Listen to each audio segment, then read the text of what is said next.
Tumanaw siya kay Levi na kumaway sa kanya. Kumaway siya sandali at napahinga ng malalim. Akala niya ay wala pang bangka pero meron na pala. At inamin sa kanya ni Levi, napakana lamang ni Dustin ang kawalan ng bangka. Ang totoo ay buo ang mga bangka. Doon pa lang ay nakaramdam siya ng sakit sa dibdib. Pinaglaruan lamang pala siya ni Dustin at natitiyak niyang pati ang kinikilos nito sa kanya nung huli ay kasama rin sa plano nito na paglaruan ng damdamin niya. Napapuna siya ng luha dahil hanggang ngayon ay nasasaktan siya. Nagmahal siya ng lalaking hindi niya alam kung meron din bang pagtingin sa kanya.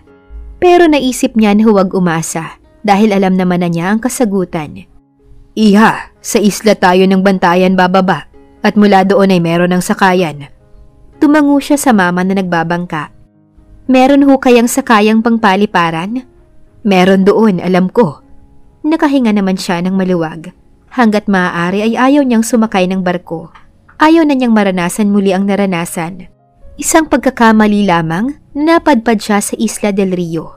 Ang makilala ang lalaking una niyang minahal, pero una ring lalaking nanakit sa kanya. Tumingin lamang siya sa dagat, habang hinihiling na sana'y mapabilis ang kanyang pag-uwi. Namimiss na niya ang pamilya niya, at gusto na niyang makasama ang mga ito.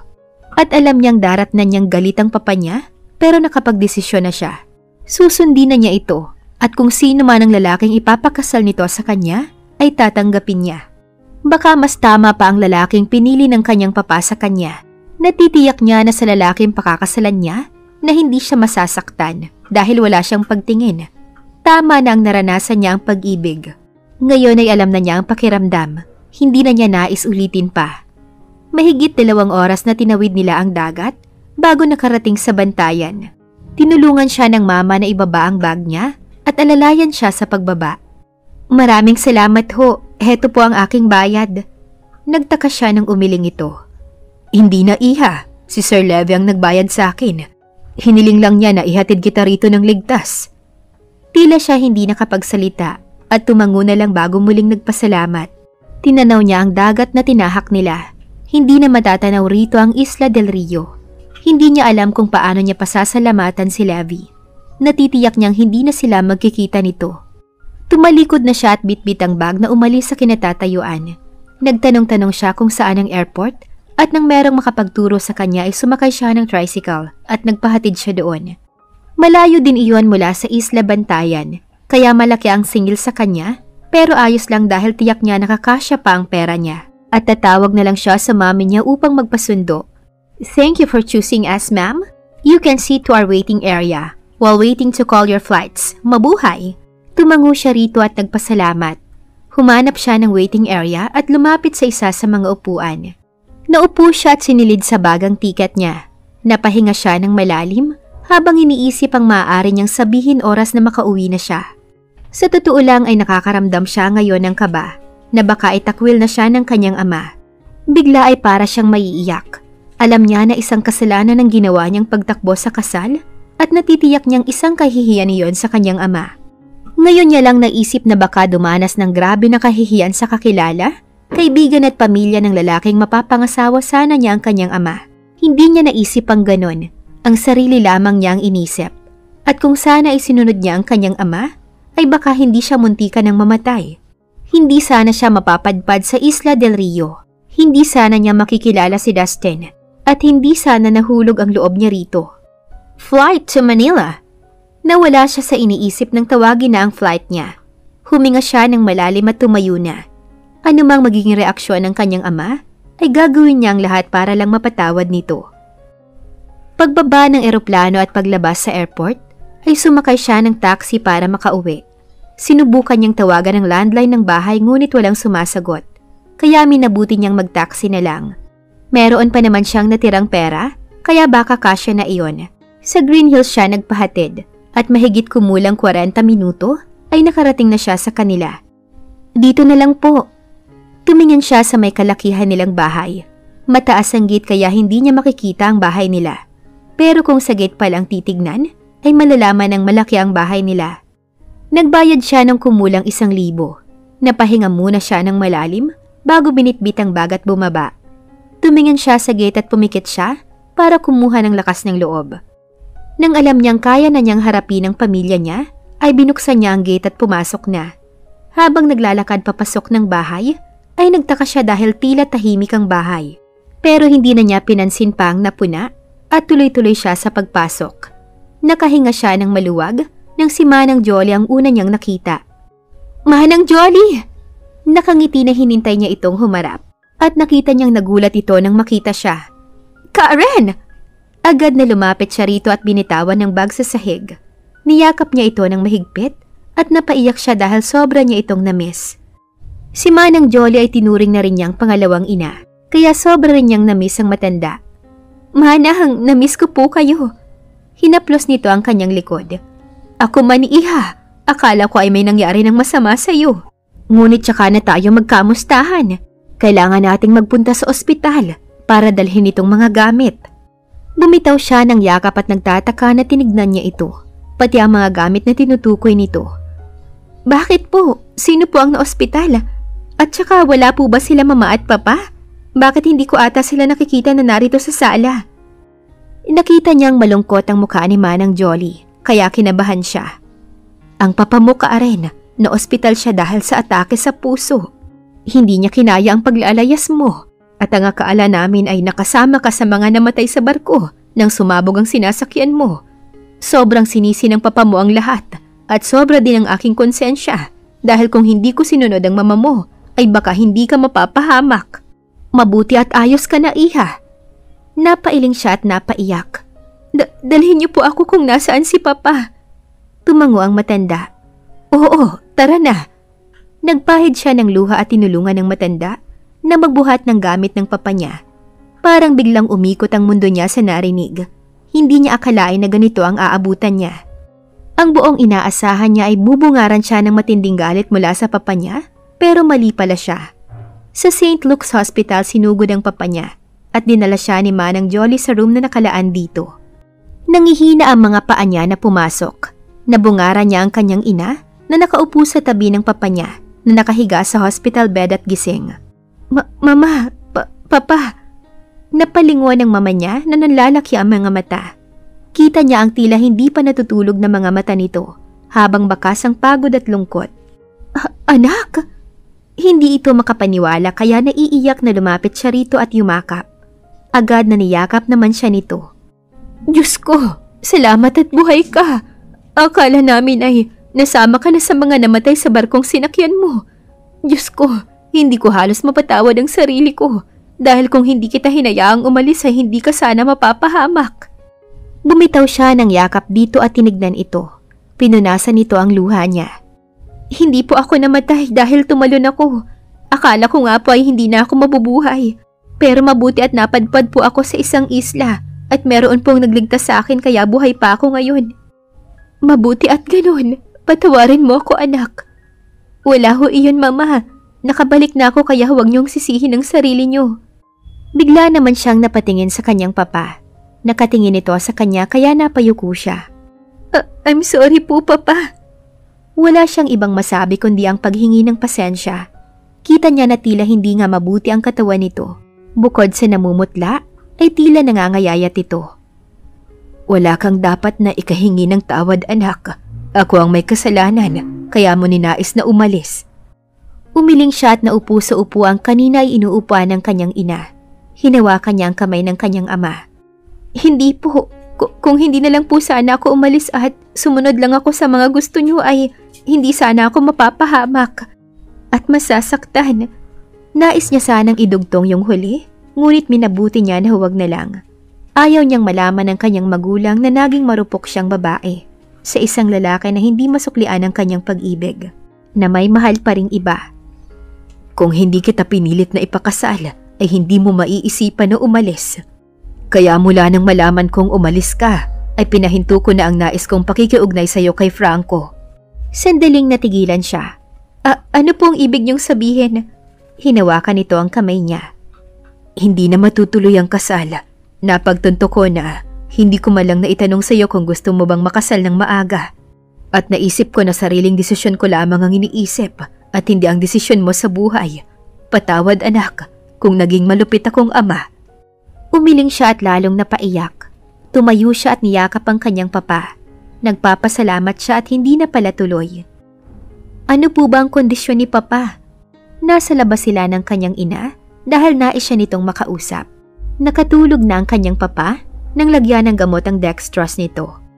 Atake sa puso, anak. Nagalit siya sa akin dahil bakit kita pinaalis. Tapos malalaman namin sa balita na sumabog ang barkong sinasakyan mo. Nang malaman niyo ng papa mo ay doon na siya inatake. 1 linggo na siyang narito at sa awa ng Diyos ay bumubuti na siya. Napahinga siya ng malalim at tumingin sa baba ng ospital. Nasa 2nd floor sila at sa hallway ng ospital. Mama, sana po pala ay sinunod ko na lang si Papa. Hindi sana mauuwi sa ganito ang lahat. Bukod sa pagsisisi, ay sakit ang isang nararamdaman niya. Ito ang kauna-unahang na heartbroken siya at ang hirap pala dahil kahit sinaktan na ang damdamin niya ni Dustin, ay iniisip pa rin niya ito ngayon at natitiyak niya na masaya ito kasama si Sabrina. At nang maisip niya na baka nagpapaligaya na ang mga ito, ay mas lalo siyang nasaktan. Tila hindi lang ang pag-alis mo ang dahilan kaya ka malungkot. May iba pang dahilan. Tama ba ako, anak? Tumingin siya rito at umiling. Wala na po, Mama. Ayaw niyang sabihin. Mas mabuting ikimkim na lang niya. Tutal ay hindi na rin naman tiyak sila magkikita pa ni Dustin. Napatingin siya sa kanyang mama na malalim na humugot ng hininga. Natulala ito at tila malalim ang iniisip. Mama, may problema po ba? Huminga ito ng malalim. Mula kasi nang umalis ka at atakihin ng papa mo, ay biglang bumagsak ang negosyo natin. Kaya ka nais na ipakasal ng papa mo dahil nalulugi na pala tayo mula nang may magnakaw sa company niya na isang empleyado. Napasinghap siya at hindi makapaniwala.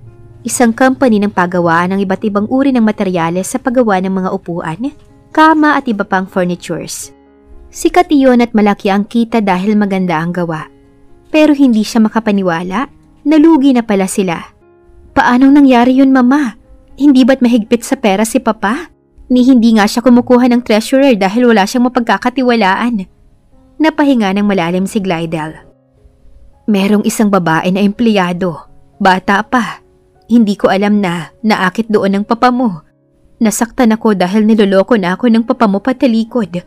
Hindi ko sila nahuli dahil umamin ng papa mo. Ginawa niyang treasurer ang babae. Kaya tuloy hindi niya alam ang perang pumapasok ay binubulsa unti-unti ng babae niya. Hanggang malaman na lang ng papa mo na wala nang kinikita. Kaya ang mga nautang na materyales ay hanggang ngayon ay hindi pa nababayaran.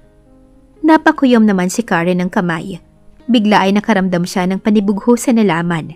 Hindi niya akalain na magagawa ng papa niya na pagtaksila ng mama niya. At dahil din sa pagtataksil, ay naisahan tuloy ito ng babaeng magnanakaw ng pera nito. Nasaan ang babae, Mama? Bakit hindi natin siya ipakulong? Umiling si Glidel. I did, pero namatay ang babae matapos mag-crash ang eroplanong ginawa niyang pagtakas. At ang pera ay hindi na namin makukuha dahil hindi namin alam kung saan niya dinala. Para siyang nanlumo. Natulala siya at saglit silang natahimikan. Parang puro kamalasan na lang ang nangyari sa kanila at sa kanya. Una ay nasaktan siya dahil sa isang lalaki. Pangalawa, nalaman niyang na-ospital ang papa niya at ngayon nga ay nakakonfine pa rin ito. Pangatlo ay ang pagkalugi ng negosyo nila na maaaring magdulot ng hirap sa kanila. Inaalala niya ngayon na baka wala na silang perang pangbayad sa ospital. Mama? Tumingin siya rito. Bakit po ba nais akong ipakasal ni Papa doon sa Franco? Tumingin ito sa kanya. Bakit mo na itanong? Basta po, bakit po ba? Naupo muna ito sa isang bench, kaya sumunod siya at naupo rin. Nung una ay hindi ko alam, gaya ng sinabi ko sa iyo noon nang umalis ka. Nalaman ko lang na kaya ka nais ipakasal ng papa mo ay dahil nga palugi na ang company. Isang customer ng papa mo ang Franco na kilala niya. Matagal ng customer ng company ang nasabing isla na pagmamay-ari ng Franco. Good buyers ito dahil mga mamahaling sun launders at rattan swing ang kinukuha nun. Pati ang higaan ay sa atin kumukuha si Franco. Kaya nga naging sikat lalo ang produkto natin dahil kapag may nagtatanong sa isla kung saan gawa ang mga furniture na nasa isla, ay sinasabi daw ng Franco na sa atin niya nakuha. Kaya yung mga turista na nagpupunta sa isla ay sinasadya ang shop o pagawaan natin para magpagawa o bumili. At palagi ka raw kinukwento ng papa mo kay Franco. Sa narinig ay naalala niya ang Isla del Rio at bigla niyang naalala ang pamilyar na higaan ni Dustin.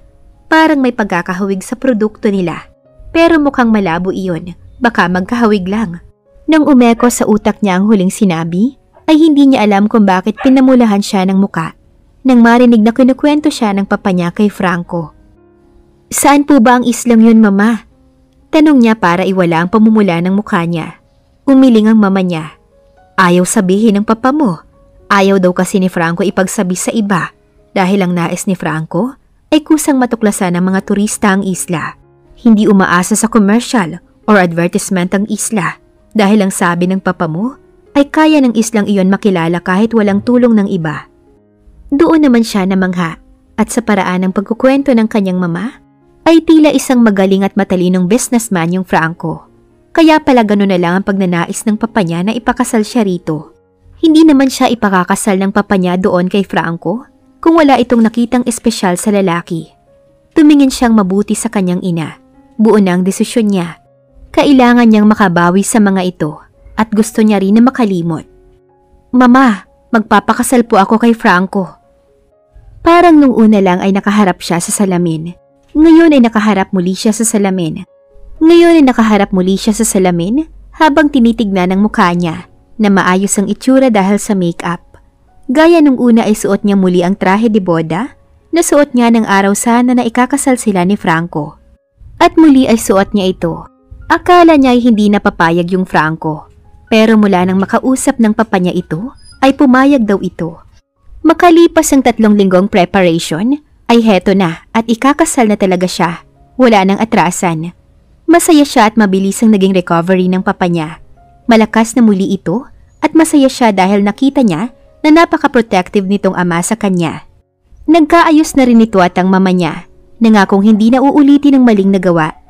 Kung titignan ngayon ay wala nang kung anumang pagtutol sa mukha niya, pero naroon pa rin ang kaba sa kanyang dibdib. Hanggang ngayon kasi hindi niya alam ang tunay na itsura ng lalaking pakakasalan niya. Nanatili pa ring misteryoso sa kanya ang Franco na iyon. Napaangat siya ng tingin nang mawala sa iniisip nang bumukas ang pinto. Nakita niya mula sa salamin ng kanyang papa na may hawak na tungkod para gawin itong proteksyon kung sakaling mabuwal ito bigla. Ambang tatayo siya para tulungan ito nang senyasyan siya nito na huwag na. Nang makalapit ito sa kanya ay ngumiti ito na tumingin sa salamin habang nakatingin sa kanya. Humawak ito sa balikat niya. Napakaganda talaga ng aking anak. Manang-mana ka sa iyong ina. Napangiti naman siya doon. Salamat, Papa. Sigurado ka na ba sa desisyon mo? Ayos lang naman kung hindi na. Ayoko na isakripisyo mo ang kaligayahan mo o kalayaan mo para matali kay Franco. Hinawakan niya ang kamay nito at ngumiti siya ng totoo dito. Papa, hindi niyo naman ako ipapakasal sa kanya noon kung hindi niyo alam na mabuti siya, di ba po? Tumango ito at ngumiti. Oo naman, hindi kita ipapakasal sa kanya kung hindi ko nakikita na mabuti siya. Tinignan niyang mabuti ito. Matagal na niyang nais na itanong ang isang bagay sa kanyang papa at pagkakataon na niya siguro para malaman hanggang may oras pa. Papa, ano po bang itsura ng Franco? Nakita niyang sumilay ang mapanuksong ngiti nito sa kanya kaya napalabi siya na ikinatawa nito. Sabihin na natin na makisig na binata si Franco. Matipuno ang pangangatawan, matangkad na lalaki, may pagkasankis ang kulay ng balat. At tiyak kong kapag nakita mo siya ay baka maglaway ka anak. Papa? Para siyang pinamulahan ng mukha sa huling sinabi ng papa niya. Tinawanan siya nito. Na-imagine naman niya ang sinabing looks ng Franco. At napalunok siya dahil parang kapareho ni Franco ang taong kilala niya. Kung ganoon ay hindi nalalayo si Franco sa makisig na lalaki. Para tuloy ay nais niyang makita na ang mukha nito para hindi na maging palaisipan pa sa kanya ang tunay nitong itsura. Anak, oras na. Tumingin siya muli sa kanyang papa at tumango siya. Huminga muna siya ng mabuti at tumayo. Humarap siya sa kanyang papa at ngumiti na humawak sa braso nito. Ano man ang mangyari sa buhay niya, ay buong tapang niyang haharapin. Kahit na sa mismong kasal pa lamang niya makikilala si Franco, ay susubukan niyang makilala ito ng mabuti at maging maayos ang relasyon sa oras na ikasal na sila. At sana nga natama ang papa niya na mabuti itong lalaki. The bride is here! Napalungon si Franco sa anunsyo ng organizer. Tumingin siya sa pambisig na orasan at sumilay ang ngiti niya bago napabuga ng hangin. Akala niya ay hindi na naman ito sisipot. Anak, nalilito ako. Ano ba itong plano mo? Tumingin siyang mabuti sa ina niya na maganda sa suot nitong gown na bronze. Katabi ang makisig niyang ama, nasuot ang isang tuxedo na gawa ng isang sikat na stylist sa Amerika at tumiterno ito sa kanyang ina. Just relax, Mom. I know what I'm doing. Mamaya'y magalit sa iyo ang bride sa kalokohan mo at hindi mo man lang kami hinayaang makalapit sa kanya para makausap lang bago kayo ikasal. Natatawa siya sa pagtatampo ng ina. Tila batang naiinis dahil hindi niya ito hinayaang makalapit sa kanyang mapapangasawa. Honey, hayaan mo na ang anak mo. Alam niya ang gagawin niya at hindi magiging magaling na island owner yan kung hindi pinag-iisipan ng mga ginagawa. Kahit nagpaliwanag na ang kanyang ama, ay nagtatampo pa rin ang kanyang ina. Napailing na lang siya at tumingin sa pinto ng simbahan nang bumukas iyon. Nakita niya na naglalakad si Karen kasama ang ama nito na kanyang kaibigan. Si Solomon na naging kaibigan niya, kasama rin ang may bahay nito. Tumalikod siya at hinintay na lang niyang makalapit ang mga ito bago niya ito harapin.